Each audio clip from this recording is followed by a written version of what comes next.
எல்லாம் வல்ல இறைவனின் பொற்பாதங்களை மனம் மொழி மெய்யால் போற்றி பணிகிறேன். இன்றைய தியான வகுப்பிலே கலந்து கொள்ளும் பங்களிப்பாளர்கள், பார்வையாளர்கள் மற்றும் நெறியாளர், தொகுப்பாளர் அனைவருக்கும் எனது பணிவான வணக்கத்தை தெரிவித்துக் கொள்கிறேன். ஒருவரை ஒருவர் சார்ந்த வாழ்க்கையைத்தான் இந்த இயற்கை நமக்கு வழங்கியுள்ளது. அதனால் பிற ஜீவன்கள் துன்பப்படுவதை நம்மில் பலரும் விரும்புவதில்லை. இது யதார்த்தம். நாம் அதை சகித்து கொண்டு வாழ்பவர்களாகத்தான் இருப்போம், உதவி செய்யலைன்னா கூட. இது இயற்கையிலே நமக்குள்ள சுபாவம். சில பேர் சில இன்பத்திற்காக அதை விலக்கிவிட்டு, அதை மூடி மறைத்து விட்டுத்தான் பிறருக்கு இம்சை செய்கிறார்கள் அப்படின்னு தான் சொல்லணும். பேசிக்காக யாருமே அகிம்சை உணர்வு இல்லாதவர்கள் இல்லை அப்படிங்கிறது தான் மகாவீரர் குறிப்பிடுகிறார். இயல்புணர்வை வெளிக்குணரவே முயல்வதற்காக பலவித வாழ்க்கை தத்துவங்களை, வழிமுறைகளை அவர் அளித்துள்ளார். அவர் வேறு பல ஆக்டிவிட்டீஸும் நமக்கு சொல்லுகிறார். இந்த மாதிரி நீங்கள் ஹிம்சை செய்யாமல் இருக்கணும், உங்களுடைய அகிம்சை உணர்வு அதிகமாக போக வேண்டும் என்றால் அப்படின்னு சில வழிமுறைகளையும் நமக்கு அளித்துள்ளார். எல்லோரிடமே கருணை, இரக்கம் போன்றவற்றை நாம் காட்டிக்கொண்டே இருக்க வேண்டும் அப்படிங்கிறது தான் அவர் கூறுவது. ஏன்னா நாம் அதை திரையிட்டு தான் மறைத்து வைத்திருக்கிறோம். ஏன்னா நமக்கு சுயநலம், குடும்ப நலம், ஒரு ஒரு ஒரு செட் ஆஃப் பீப்புள்கிட்ட இருக்கக்கூடிய ஒரு பற்றுதல், அதனால் நமக்கு ஏற்பட்டிருக்கிறது. அதை விட்டு நீங்கள்லாம் வெளியில் வரணும் அப்படிங்கிறது தான் அவர் குறிப்பிடுகிறார்.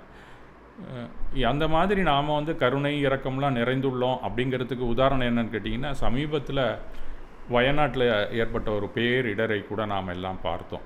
அதை பார்த்தோன்னா நம்மலாம் ரொம்ப வேதனை உற்றோம். அது இல்லை என்று சொல்ல முடியாது. நம்ம அருகில் இருந்தால் ஏதாவது நாம் என்ன ஒத்தாசை செய்வோமா, கர சேவை செய்யலாமா, இல்லை நம்ம தூரத்தில் இருக்கிறோம்னா அவங்களுக்கு ஏதாவது பணம் கொடுக்கலாமா அப்படிங்கிறது சில பேர் கண்டிப்பாக யோசிச்சிருப்பாங்க. சில பேர், நான் கூட 2-3 பேரை தொடர்பு கொண்டேன். நான் 2-3 தடவை அங்கே போயிருக்கும்போது சில குடில்களில் தங்கியிருந்தேன். அவங்களுக்கெல்லாம் ஃபோன் பண்ணி எப்படிங்க இருக்கீங்க, நாங்களாம் சௌரியமாக இருக்கோம் அப்படின்னாங்க. அந்த மாதிரி நமக்கே ஒரு விளைவு அந்த நேரத்தில் வரும். இப்போ 2 நாள் கழித்து கேட்டிங்கன்னா எனக்கு கொஞ்சம் இருக்குமாங்கிறது சந்தேகம்தான். ஆக நமக்கு பாருங்கள், உள்ளுக்குள்ளே ஒரு உணர்வு, அந்த ஒரு மற்றவங்க கஷ்டப்படுறாங்கங்கிறத நேராக பார்த்துட்டோம்னா தானாக வரும் அந்த உணர்வு. இதை தான் அகிம்சை உணர்வு. ஏன்னா துன்பத்தை போக்குவதும் அகிம்சை உணர்வு தான்.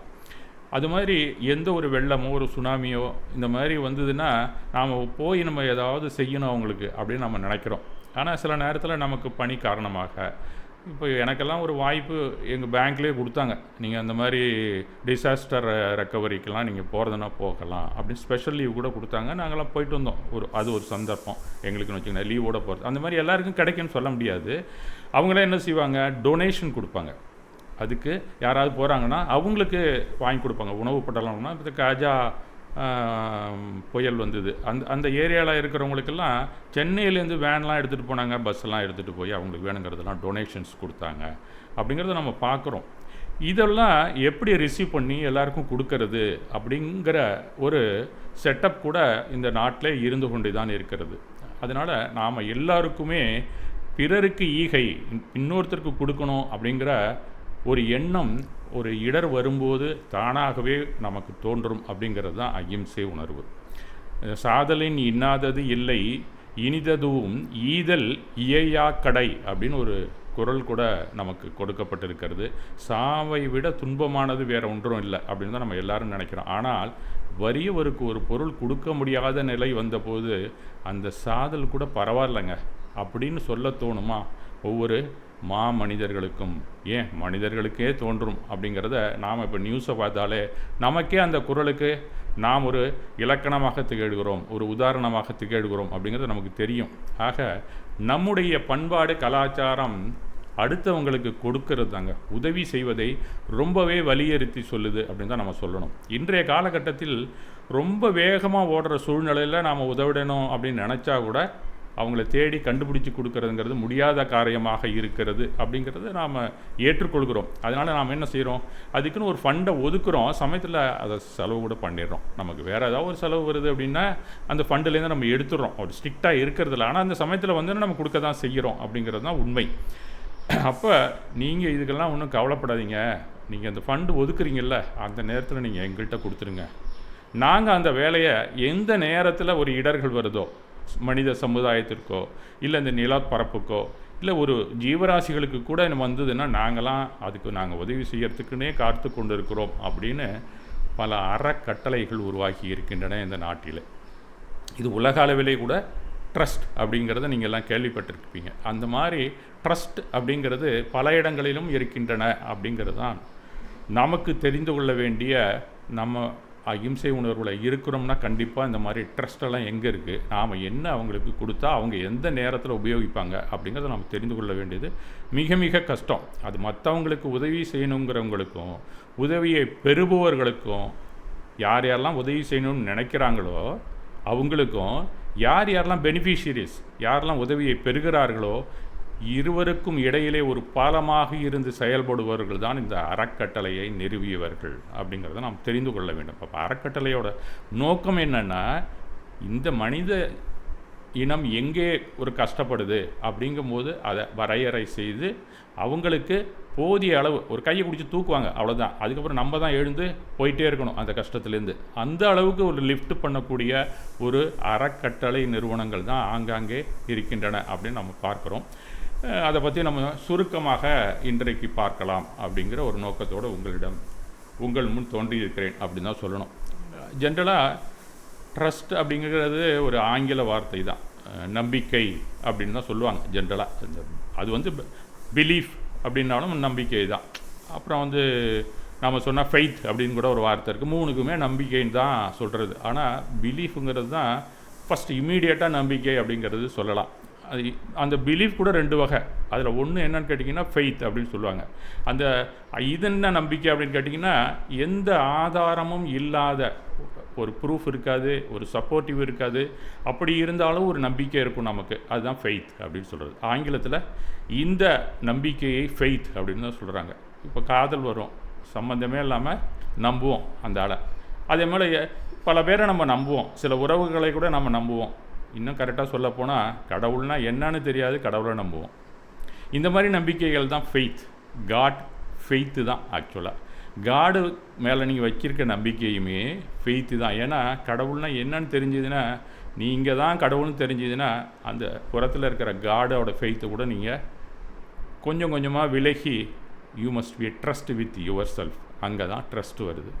அப்போ ட்ரஸ்ட்டுங்கிறது நம்பிக்கை. இது கடந்த கால அனுபவத்தின் அடிப்படையில் உருவான ஒன்று அப்படின்னு தான் சொல்லணும். இதற்கு ப்ரூஃப், சப்போர்ட்டிவ் எல்லாமே இருக்கும் இந்த ட்ரஸ்ட்டுக்கு. அந்த மாதிரி ஒரு ட்ரஸ்ட்டுங்கிற அமைப்பு என்ன செய்கிறது அப்படிங்கிறது நாம் கண்ணாலேயே பார்க்கலாம். அதுக்கு ப்ரூஃபெல்லாம் உங்களுக்கு கிடைக்கும்.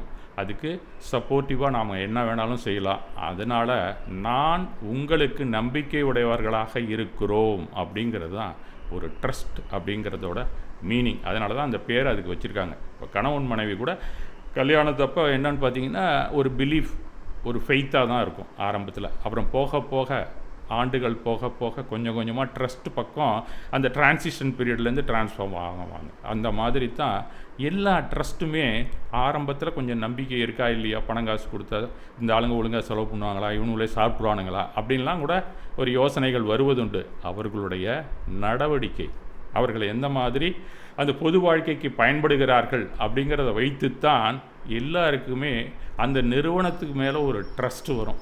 அதை முன்னாடியே அந்த பேரை அவங்க வச்சுருக்காங்க. அதனால் அந்த அறம் அப்படிங்கிற ஒரு விஷயம் என்ன கட்டளை இடுகிறதோ அதை நாங்கள் செய்கிறோம் அப்படிங்கிறவங்க தான் அந்த ட்ரஸ்ட்.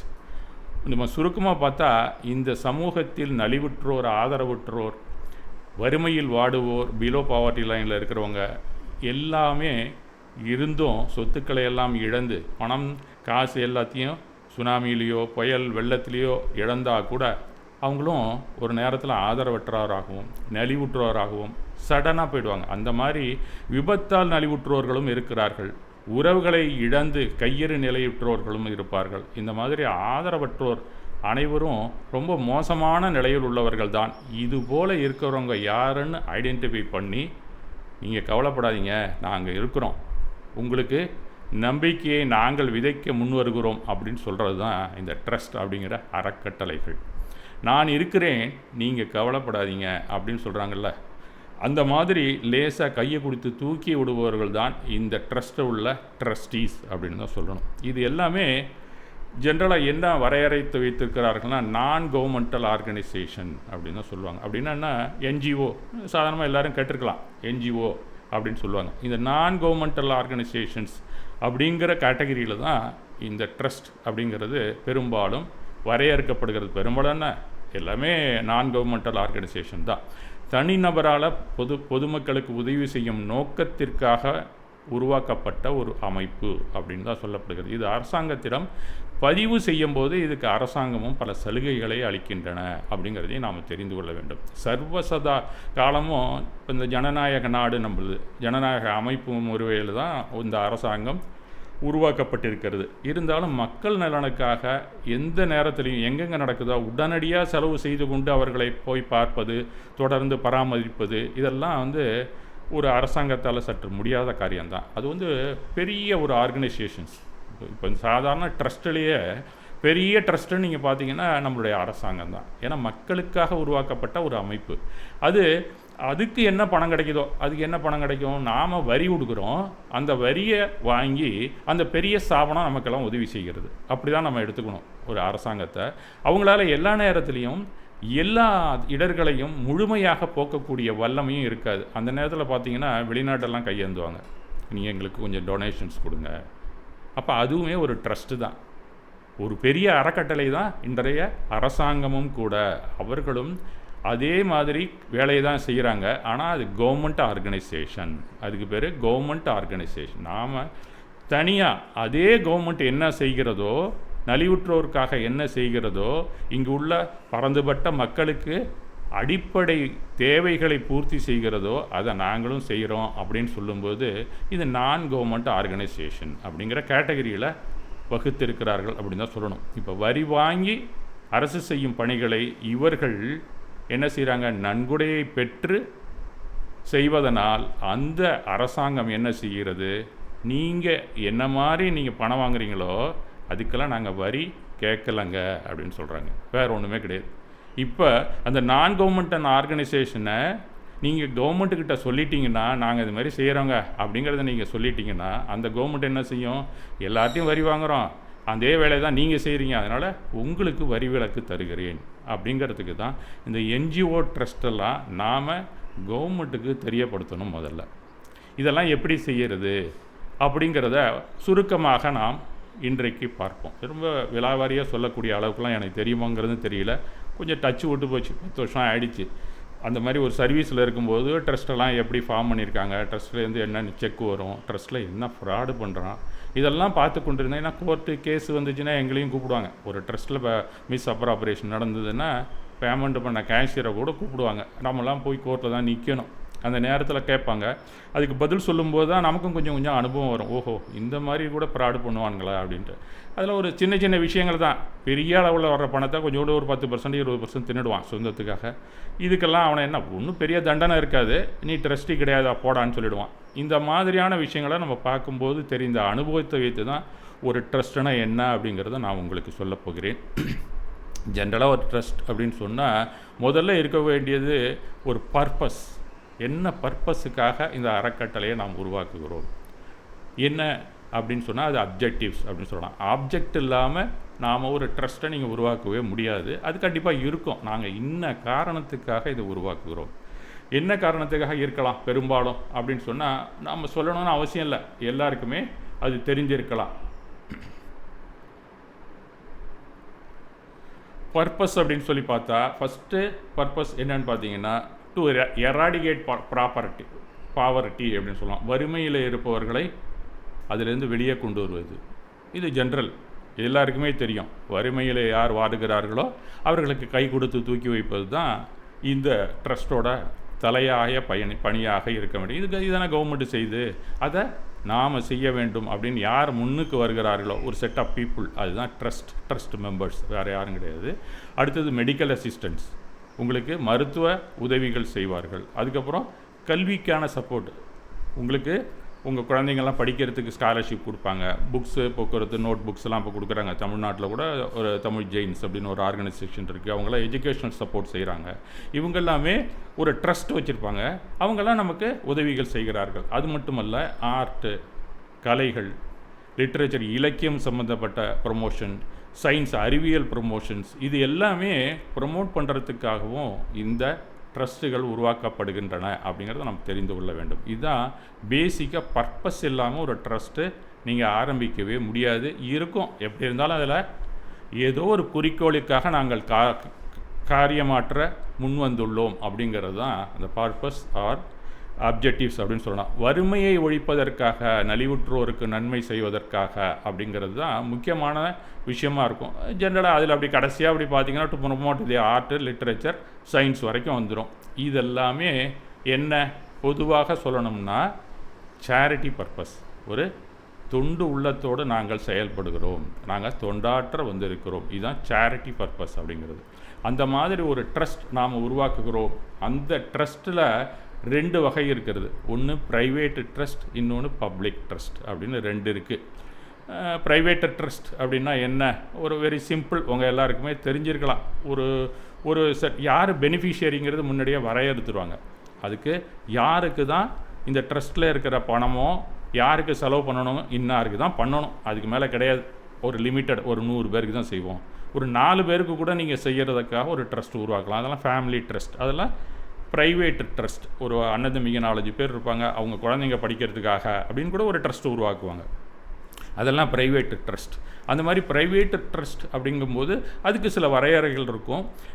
ஒரு ஜென்ரலாக எடுத்துக்கிட்டிங்கன்னா, ஒரு நிறுவனம் இருக்குது. இப்போ எங்கள் பேங்க்லேயே எடுத்துக்கிட்டிங்கன்னா ஒரு 1000 எம்ப்ளாயீஸ் இருப்போம் நாங்கள். இந்த எம்ப்ளாயீஸு இருக்காங்களே, அவங்களுடைய வாட்ஸ், அவங்களுடைய குழந்தைகள், அவங்களுடைய மருத்துவ செலவுக்காக அப்படின்னு நாங்கள் ஒரு ட்ரஸ்ட்டு ஃபார்ம் பண்ணி வச்சுருந்தோம். அந்த மாதிரி ஒவ்வொரு நிறுவனத்துலேயுமே அந்த எம்ப்ளாயீஸுக்காக ஒரு பெனிஃபிட் ஃபண்டு மாதிரி ஒன்று வச்சுருப்பாங்க.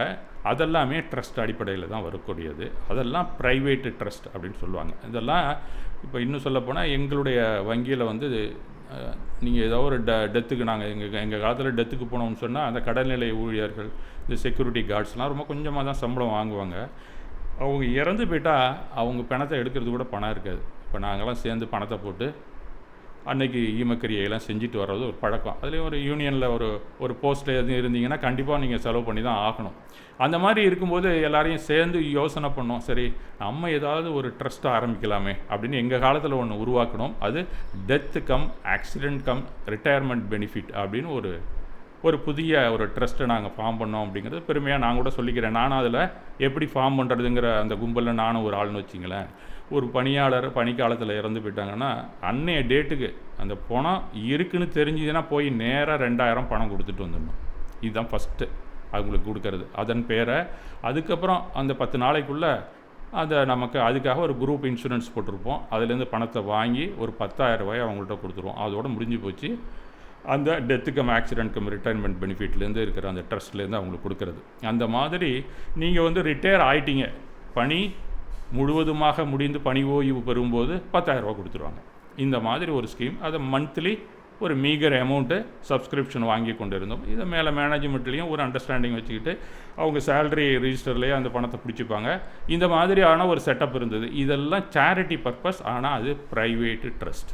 இந்த மாதிரி இருக்கக்கூடியது ப்ரைவேட் ட்ரஸ்ட். நம்ம வரையறுத்துடுறோம், யார் பெனிஃபிஷியரி அப்படிங்கிறத வரையறுத்து விட்டீர்கள் என்றால் அது ப்ரைவேட்டு ட்ரஸ்ட். இப்போ நல்லா புரிஞ்சிருக்கும்னு நினைக்கிறேன். அடுத்தது பப்ளிக் ட்ரஸ்ட். இந்த பப்ளிக் ட்ரஸ்ட்டு தான் பலவிதமான நல்ல காரியங்கள்லாம் செய்யக்கூடியவர்கள்.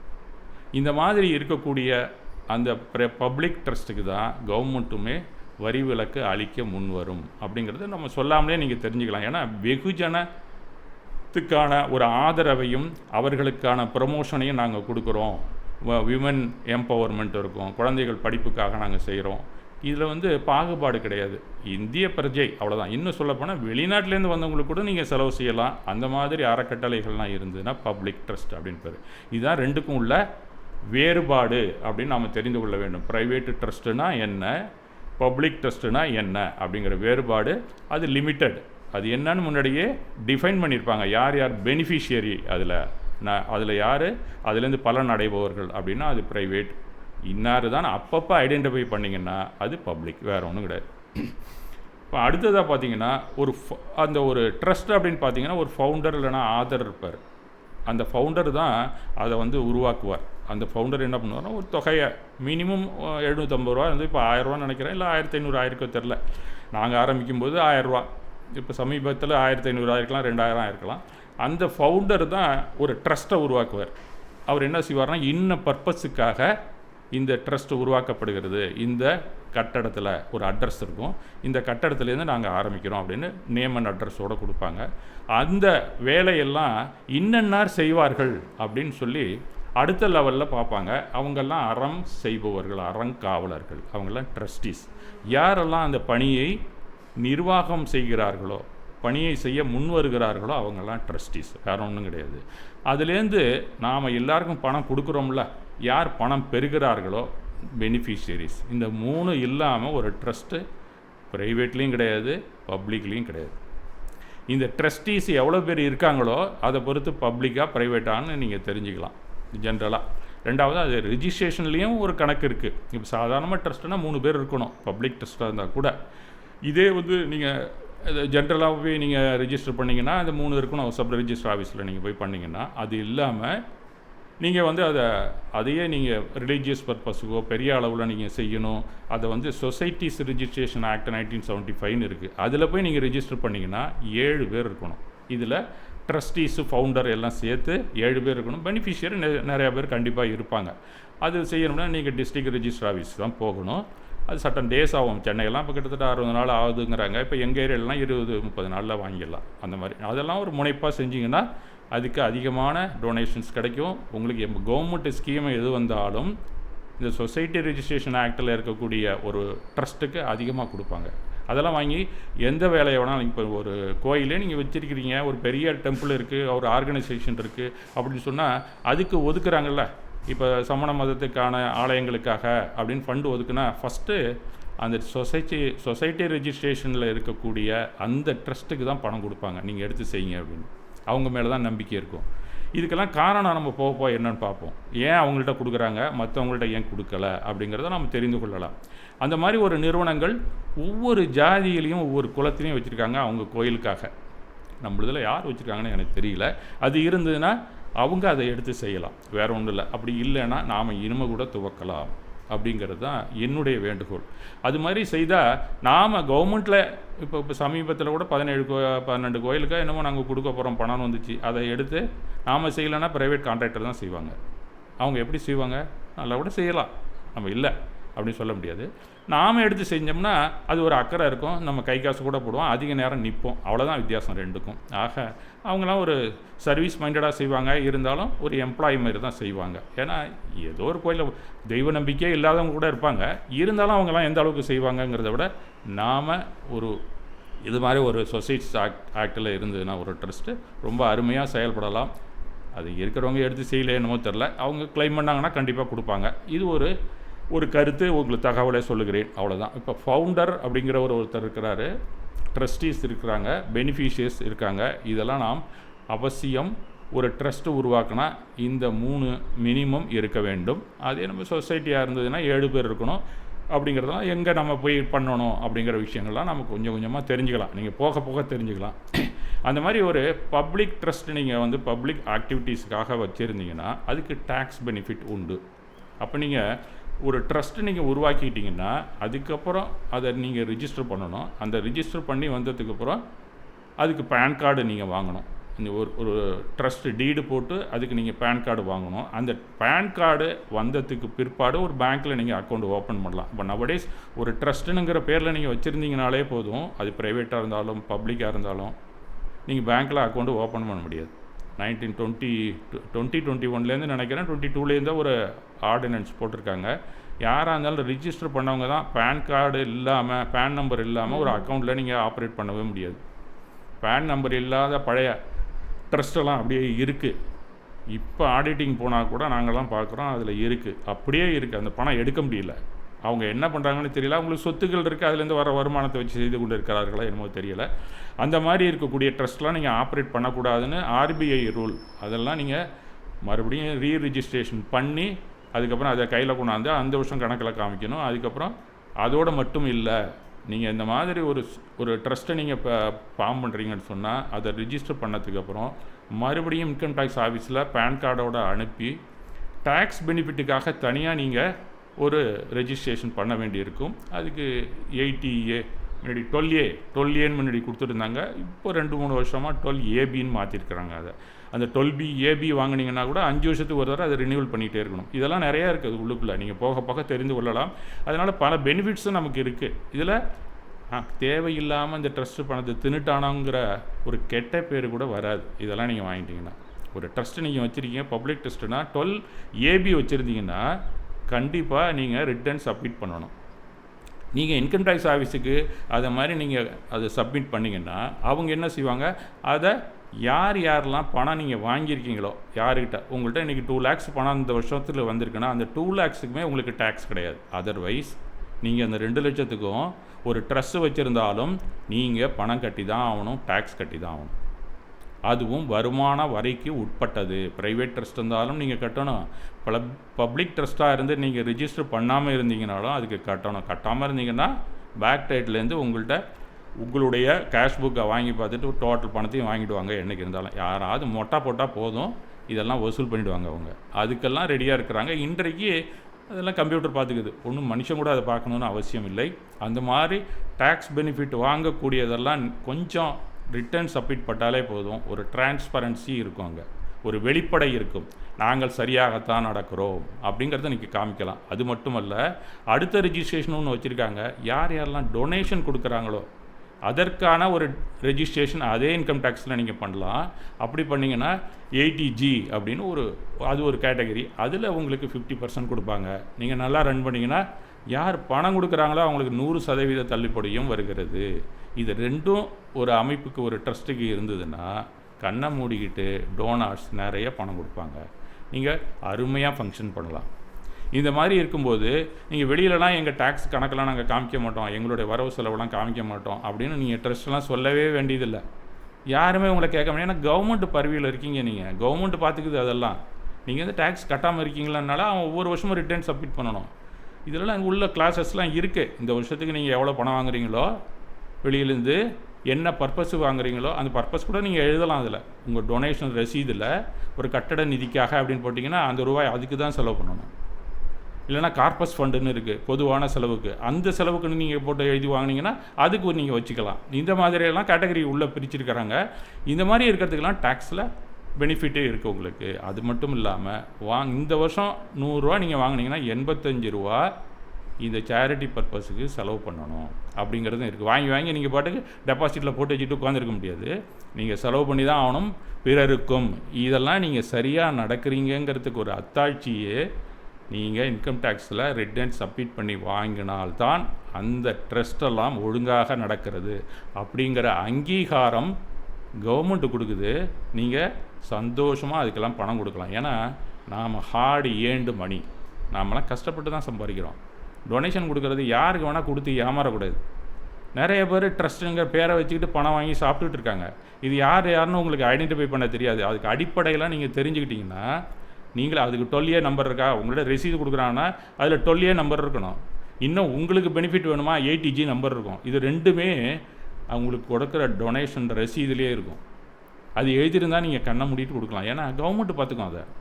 நீங்கள் இந்த பணம் போகுதா இல்லையா, சொந்தக்காரனாக இருக்கான் கேட்குறோம் கொடுக்குறோம் அப்படின்னு மனக்கஷ்டமே பட வேண்டியதில்லை. தெரிஞ்ச ஃப்ரெண்டாக இருப்பான் கொடுக்கணும், முன்னாடி ஒரு தடவை நீங்கள் கொடுத்துருப்பீங்க, அதை இந்த பக்கமாக வசூல் பண்ணிவிடுவான். இந்த கல்யாணத்துக்கு எப்படி நம்ம வந்து மொய் போடுறோமோ அந்த மாதிரி அவன் ஒரு தடவை நமக்கு டொனேஷன் கொடுத்துட்டு நம்மகிட்ட வந்து வாங்கிடுவான். இந்த மாதிரி இருக்கக்கூடிய விஷயங்கள்லாம் அடிபட்டு போயிடும். அதுக்கு நீங்கள் அவசியம் ட்ரஸ்ட் வச்சுருந்தீங்கன்னா எல்லா ட்ரஸ்ட்டுமே 12AB வாங்கிறது நல்லது, 80G வாங்கிறது மிக மிக நல்லது. இது ரெண்டும் இருந்ததுன்னா வெளிப்படை டிரான்ஸ்பரன்சி அங்கே இருக்குது அப்படிங்கிற அனாவசிய பிரச்சனையே அந்த ட்ரஸ்ட்டில் வராது. அந்த கூட்டத்தில் நீங்கள் உட்காந்து பேசும்போது என்ன ப்ரொமோஷன் பண்ணலாம் இந்த வருஷத்துக்கு அப்படிங்கிறது தான் இருக்கும். யாரை தாக்கணுங்கிற பிரச்சனையே இருக்காது, யாரை கீழே இறக்கணுங்கிற பிரச்சனையே இருக்காது, யார் வெளியில் ஏற்றணுங்கிற பிரச்சனையே இருக்காது. இதெல்லாம் எங்கே வருதுன்னா இதெல்லாம் செய்யாத ட்ரஸ்ட்டில் தான். ரெண்டாவது, பணம் பூர்க நம்ம உலகத்தில் மற்றவங்களுக்கு செலவு பண்ண யாரோ இன்னொருத்தன் தான் கொடுக்குறான் பணத்தை. ஒரு பேங்க் எடுத்துக்கிட்டிங்கன்னா டெபாசிட் நாங்கள் வாங்குகிறோம், அதை இன்னொருத்தங்களுக்கு லோன் கொடுக்குறோம். அதே தான் அந்த ட்ரஸ்ட்டும். யார்கிட்டேருந்தே பணத்தை வாங்குகிறோம், பல பேருக்கு கொடுக்குறோம். இதையே மறந்துடுறாங்க ட்ரஸ்டீஸ்லாம். என்னமோ சொந்த பணத்தை மற்றவங்களுக்கு கொடுக்குறது மாதிரி டாமினேட் பண்ணுவாங்க. இதில் தன்னுடைய ஈகோவை வச்சு பார்ப்பாங்க. இதெல்லாம் நிறைய இடத்துல நடக்குது. என்னங்க, எங்கேயோ வாங்குகிற பணத்தை வச்சுக்கிட்டு நான் பெரிய ராஜா மாதிரி பேசுகிறதுல என்ன அர்த்தம் இருக்குது? நல்லதாக செய்கிறீங்க, ஆனால் அந்த செய்யறதுக்கான புண்ணியம் உங்களுக்கு வரணும்ல. நீங்கள் எப்போ ஆணவத்தை வெளிப்படுத்துனீங்கனாலே இந்த ட்ரஸ்டீஸ்லாம் உங்களுக்கு புண்ணியமே வராது. அதை முதல்ல இந்த ட்ரஸ்டீஸ்லாம் தெரிஞ்சுக்கணும். எந்த ட்ரஸ்டியாக இருந்தாலும் எவ்வளவு பணிவோட நாம் எதுக்காக இந்த ட்ரஸ்ட்டை உருவாக்கியிருக்கிறோம், நான் ஏன் இந்த ட்ரஸ்டியாக அதில் இருக்கேன் அப்படிங்கிற உறுதிமொழியை ஏற்றுக்கொண்டு நடக்கும் ஒரு நிறுவனம் தான் இந்த டேக்ஸ் பெனிஃபிட்டையும் வாங்கும், இந்த யார் பணம் கொடுக்குறாங்களோ அவங்களுக்கும் பெனிஃபிட்டை வாங்கி செய்யும், மற்றவங்கள்ட்டையும் பணிவாக நடந்து கொள்ளும். இந்த 3 விஷயங்களும் எந்த ட்ரஸ்ட்டில் இல்லையோ அதெல்லாம் கொஞ்சம் கொஞ்சமாக ஒரு நாளைக்கு நசிந்து கொண்டு தான் வரும்.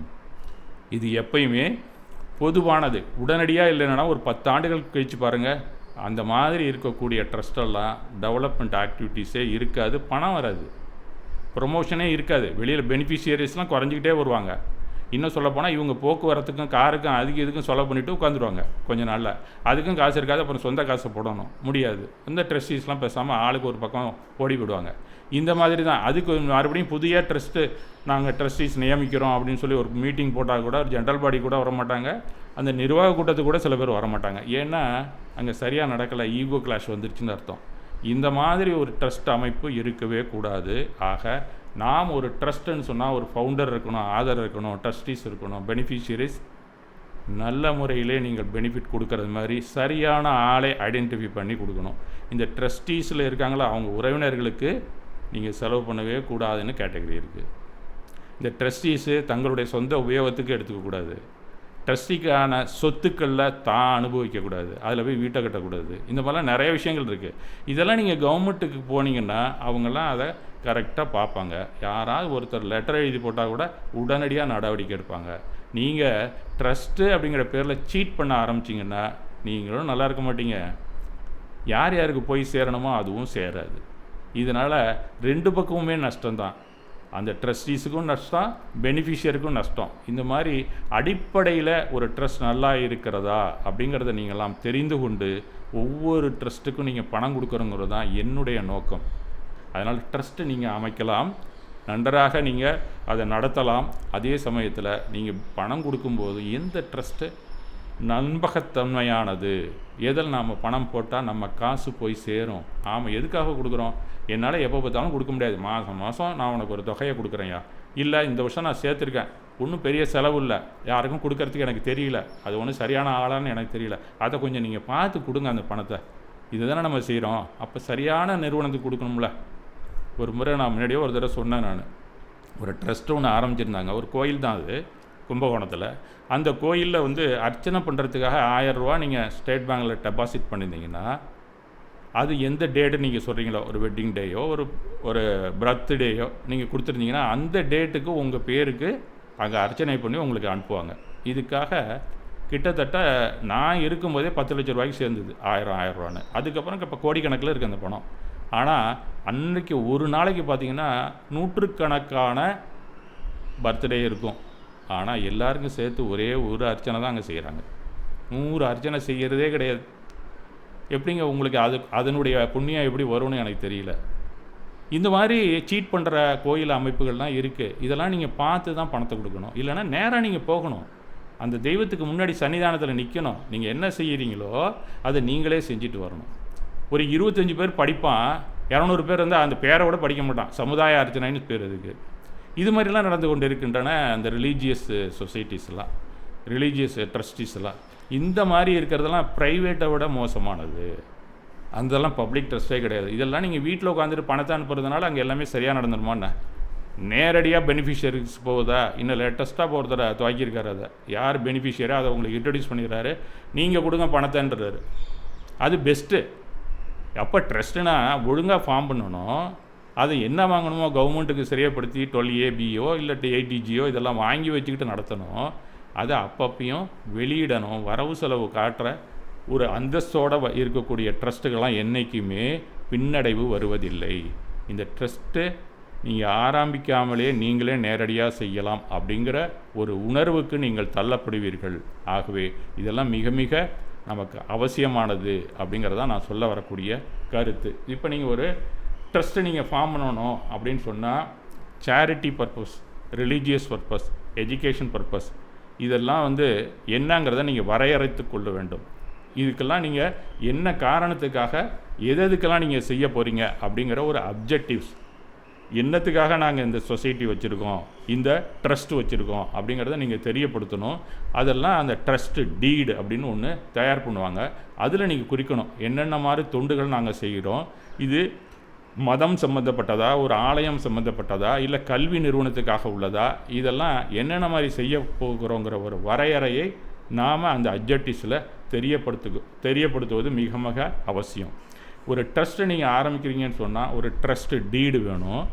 அந்த ட்ரஸ்ட்டு டீடு தயார் பண்ணுறதுக்கு ஒரு ஃபவுண்டர் அப்படிங்கிறவர் ஒருத்தர் தேவை. புதுசாக நீங்கள் ஆரம்பிக்கணும், உங்கள் கோயிலுக்காக நீங்கள் ஆரம்பிக்கிறீங்கன்னு வச்சுங்க. ஏன்னா கோயிலுக்கெல்லாம் பழைய காலத்து ட்ரஸ்ட்டு தான் இருக்குது. அந்த பழைய காலத்து ட்ரஸ்ட்லாம் எப்படி ஆக்டிவிட்டீஸ் இருக்குதுன்னு தெரியல. இப்போ சர்வசாதாரணமாக ஹெச்ஆர்என்சியில் நான் எடுத்துக்கிறேன்னு சொல்கிறாங்க. இப்போ நீங்கள் ஒரு ட்ரஸ்ட்டை ஃபார்ம் பண்ணி நீங்கள் ரிஜிஸ்டர் பண்ணி வச்சுருந்தீங்கன்னா நீங்கள் கேள்வி கேட்கலாம், ஏங்க நாங்கள் தான் நடத்துகிறோமே நீங்கள் ஏங்க எடுக்கிறீங்கன்னு கேட்கலாம். அந்த மாதிரி கேட்க முடியாத ஆலயங்கள் நிறைய இருக்கின்றன. அவங்கெல்லாம் ஒரு ட்ரஸ்ட்டு ஃபார்ம் பண்ணுறது தான் பிற்காலத்தில் அந்த ஆலயத்துக்கு ஒரு ப்ரொடெக்ஷன். ஏன்னு சொன்னால் உங்கள்கிட்ட ஒன்றும் வருமானம் வரலன்னா கவர்மெண்ட் எடுக்க மாட்டாங்க. ஏன்னு சொன்னால் டொனேஷன் வந்தால் தானேங்க ட்ரஸ்ட்டு. உங்களுக்கு ஒரு தனி ட்ரஸ்ட்டு, உங்களுக்கு டொனேஷன் 4 பேருக்கு செய்யலாம், டிவோட்டீஸுக்கு செய்யலாம். அது இல்லைன்னா எடுக்க மாட்டாங்க. எங்கேயாவது அதிகமாக பணம் வருதா எந்த கோயிலில், அதை கவர்மெண்ட்டை ஐடென்டிஃபை பண்ணி எடுப்பாங்க. அதில் நீங்கள் ட்ரஸ்ட் வச்சுருந்தீங்கன்னா உங்களதை எடுக்க மாட்டாங்க. இதெல்லாம் உள்ளுக்குள்ளே இருக்கக்கூடிய ஒரு விஷயங்கள். இதெல்லாம் நம்ம தெரிஞ்சுக்கணும். ஒரு நல்லா ஃபங்க்ஷன் பண்ணிகிட்டு இருக்க ஒரு கோயில்னு சொன்னால் அதை ஒழுங்காக ட்ரஸ்ட்டு மெயின்டைன் பண்ணணும். இல்லைன்னா ஃபார்ம் பண்ணணும். அதை கவர்மெண்ட்டில் நீங்கள் ரிஜிஸ்டர் பண்ணணும், 12 AB வாங்கணும், 80G வாங்கணும். ரிட்டர்ன் சப்மிட் பண்ணிட்டு இருந்தீங்கன்னா உங்கள் கோயிலில் ஹெச்ஆர்என்சி கூட எடுக்காது.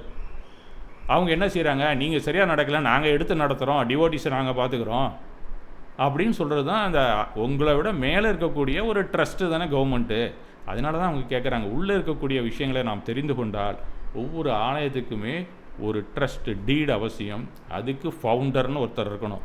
அவர் தான் ஒரு 750 ரூபாயோ 1000 ரூபாயோ கொடுத்து ஒரு ட்ரஸ்ட்டு ஃபார்ம் பண்ணி அதில் ட்ரஸ்டீஸை அப்பாயிண்ட் பண்ணி உங்களுக்கெல்லாம் என்ன வேலை அப்படின்னு சொல்லி அதுக்கப்புறம் நீங்கள் அதுக்கு ஒரு நல்ல பேரை வைக்கணும்.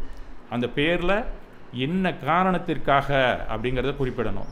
ஸ்ரீ 1008 மலிநாத சுவாமி ஜெயின் டெம்பிள் அப்படின்னு சொன்னால் மன்னார்குடி அதில் இருக்கணும். அதில் என்ன காரணம், ஜெயின் டெம்பிள்னாலே என்னன்னு தெரிஞ்சுக்குவான். மன்னார்குடின்னு போகிறது என்னென்னா 4 ஊரில் இருக்குது மலிநாத சுவாமி. எந்த ஊர் ட்ரஸ்ட்னு தெரியணும். அதுக்காக ஊர் பேரையும் அதில் சேர்த்துக்கணும். ஒரு ப்ரிஃபிக்ஸு சஃபிக்ஸ்லாம் அவசியம் தேவை. ஒரு பேரில் இந்த மாதிரி ஒரு நல்ல பேரை நீங்கள் உருவாக்க வேண்டும். அதன் பிறகு அப்ஜெக்டிவ்ஸ் என்ன செய்ய போகிறீங்க. நாங்கள் யாத்திரை நிவாஸ் கட்டி வர்றவங்களுக்கெல்லாம் சாப்பாடு போடுவோம், தங்குறதுக்கு இடம் கொடுப்போம், டெய்லி அன்னதானம் செய்வோம், அங்கே மருத்துவ முகாம் நாங்கள் வைக்க போகிறோம், அன்னதானம், ஔஷத தானம், சாஸ்திர தானம், இதெல்லாம் எதை வச்சு செய்வீங்க? ஒரு ட்ரஸ்ட்டு வச்சு தான் செய்யணும். வெறும் கோயிலை கட்டிட்டா போதாது. இந்த 4 வகை தானமும் மகாவீரர் செய்ய சொல்லியிருக்காருன்னா அறக்கட்டளை இன்றைக்கு வேண்டும் என்பது தான் கவர்மெண்ட்டோட விருப்பம். இந்த 4 வகை தானங்களும் நாங்கள் செய்கிறோங்கிறத நீங்கள் செய்து காமிக்கிறதுக்கு ஒரு அமைப்பு வேண்டும். அதுதான் ட்ரஸ்ட். அதில் இந்த அப்ஜெக்டிவ்ஸில் நாங்கள் 4 வகை தியானங்கள் என்னென்ன தானங்கள் செய்கிறோங்கிறத எழுதுகிறது தான் அப்ஜெக்டிவ்ஸ், வேறு ஒன்றும் கிடையாது. அதுக்கப்புறம் நமக்கு இந்த ட்ரஸ்டீஸ்லாம் யார் யார், அவங்களுக்கு என்ன வேலைகள், அதில் யார் நிர்வாகம் பார்க்குறவங்க, இதில் யார் பணம் எடுக்கலாம், யார் தலைவர், யார் செயலாளர், யார் ட்ரஸ்டி, இதெல்லாம் நீங்கள் ட்ரஸ்டீஸுக்கு யார் யாருங்கிற அவங்களுக்கு என்ன அலுவல்கள் அப்படிங்கிறதையும் நீங்கள் அந்த ட்ரஸ்ட்டில் நீங்கள் குறிப்பிடுறது தான் அந்த ட்ரஸ்ட்டு டீடில் எழுத வேண்டிய விஷயங்கள். கடைசியில் நீங்கள் ரிஜிஸ்ட்ரேஷனுக்கு ரிஜிஸ்டர் ஆஃபீஸ் நியர்பையில் எங்கே ரிஜிஸ்டர் ஆஃபீஸ் உங்களுக்கு சப் ரிஜிஸ்டர் ஆஃபீஸ் போனீங்கன்னா அதை நீங்கள் அங்கே போய் கொடுத்தீங்கன்னா அந்த ட்ரஸ்ட் டீடை எப்படி ரிஜிஸ்டர் பண்ணலான்னு சொல்லுவாங்க. அப்படி இல்லைன்னா கவர்மெண்ட் போர்ட்டல் இருக்குது, அதுக்குன்னு ரிஜிஸ்ட்ரேஷனுக்குன்னு ஒரு கவர்மெண்ட்டு ஆன்லைன் போர்ட்டல் இருக்குது. அதில் நீங்கள் டைப் பண்ணி அந்த ட்ரஸ்ட் டீடை பூரா அடித்து இந்த பர்டிகுலர்ஸ்லாம் அதில் கேட்டிருப்பாங்க. அதெல்லாம் அடித்து நீங்கள் சப்மிட் கொடுத்தீங்கன்னா அதில் நீங்கள் என்ன டேட்டுக்கு வரீங்க ரிஜிஸ்டர் ஆஃபீஸுக்கு அப்படின்னு கேட்கும். அந்த டேட்டை கொடுக்கலாம். அந்த டேட்டை கொடுத்ததுக்கப்புறம் எந்த டயத்துக்கு வரீங்கன்னே கேட்கும். அதையுமே நீங்கள் குறிப்பிட்டிங்கன்னா நீங்கள் இந்த டாக்குமெண்ட்லாம் சொன்ன நேரத்துக்கு குறிப்பிட்ட டேட்டுக்கு நீங்கள் இப்போ கொண்டு போய் அந்த ஆஃபீஸில் கொடுத்தீங்கன்னா உங்களை வெளியில் உட்கார சொல்லுவாங்க. ஆட்டோமேட்டிக்காக எப்பயும் ரிஜிஸ்ட்ரேஷன்லாம் பண்ணுறதெல்லாம் பண்ணி கொடுத்துருவாங்க. நீங்கள் எடுத்துகிட்டு வந்துடலாம். அதுக்கு ஒரு நம்பர் கொடுப்பாங்க. அது இன்றைக்கி ஈவினிங்கே உங்கள்கிட்ட டாக்குமெண்ட்டு வித் சீலோட கொடுத்துருவாங்க. இதெல்லாம் தான் ட்ரஸ்ட் டீடு நீங்கள் எப்படி வாங்குறதுங்கிறதுக்கான அடிப்படைகள். இது சாதாரணமாக நீங்கள் உங்களுக்கு புரியலைன்னா ஒரு நல்ல வக்கீலை பார்த்து கேட்கலாம். நம்மளில் இருக்கக்கூடிய சார்ட்டர்ட் அக்கௌண்ட்டை கேட்கலாம். அப்படி இல்லைன்னா இதெல்லாம் எழுதுறதுக்கு தெரிஞ்சுதா, வேறு கோயில்களில் செஞ்சுருக்காங்களா, அதை வாங்கி ஆவண எழுத்தாளர்கள் இருப்பாங்க.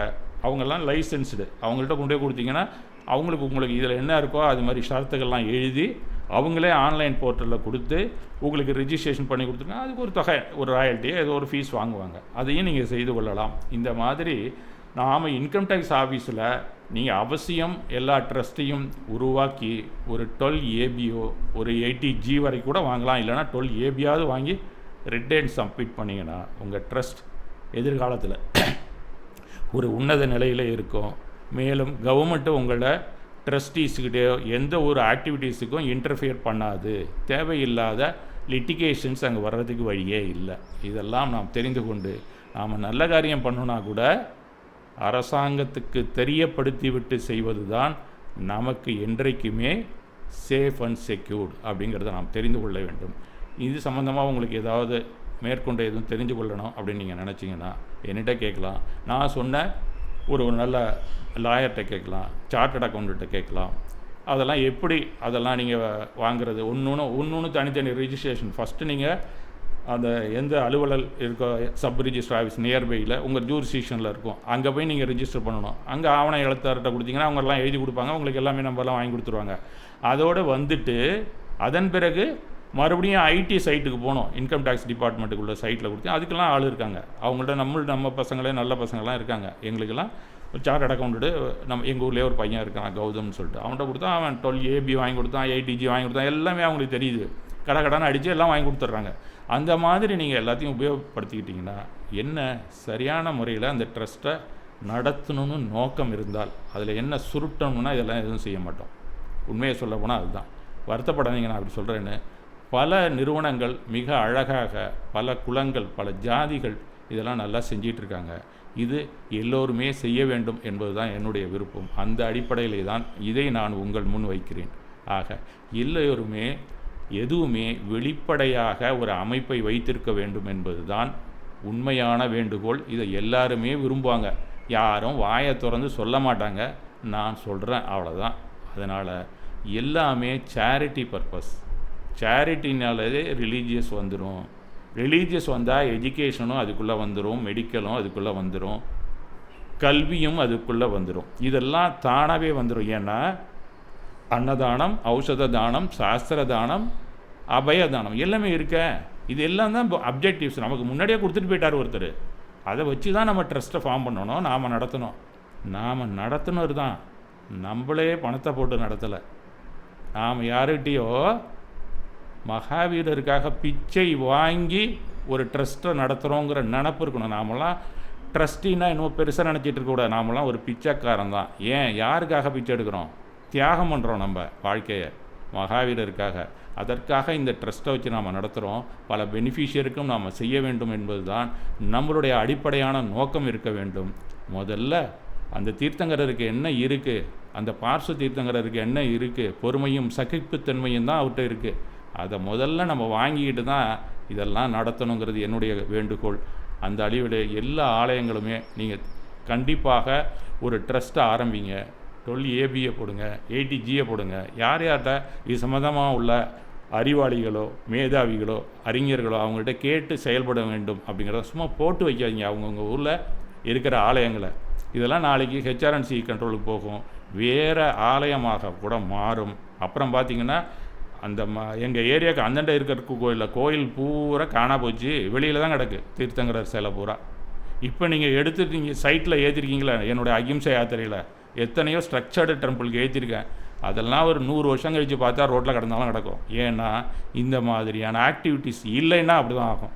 வருத்தப்பட்டு தான் நான் சொல்கிறேன். ஆக எல்லோருமே முனைப்பாக செயல்பட்டு இது போன்ற பல வேறுபாடுகள் பாகுபாடுகள் இருந்தால் அதெல்லாம் தூக்கி போட்டுட்டு ஆலயத்தின் நலன்தான் எங்களுக்கு முக்கியமானது என்று சொல்லி நான் இந்த உரையை இன்று முடித்துக்கொள்கிறேன். வேறும் எதுவும் சந்தேகம் இருந்தால் நீங்கள் கேட்கலாம், என்கிட்ட நேரடியாகவும் பேசலாம். இது சம்மந்தப்பட்டவர்கள்ட்ட கூட நீங்கள் என்னென்ன சந்தேகங்கள் இருக்கோ அதை நிவர்த்தி செய்து கொண்டு துவக்குவது தான் உங்களுக்கு நல்லது. மிக்க நன்றி.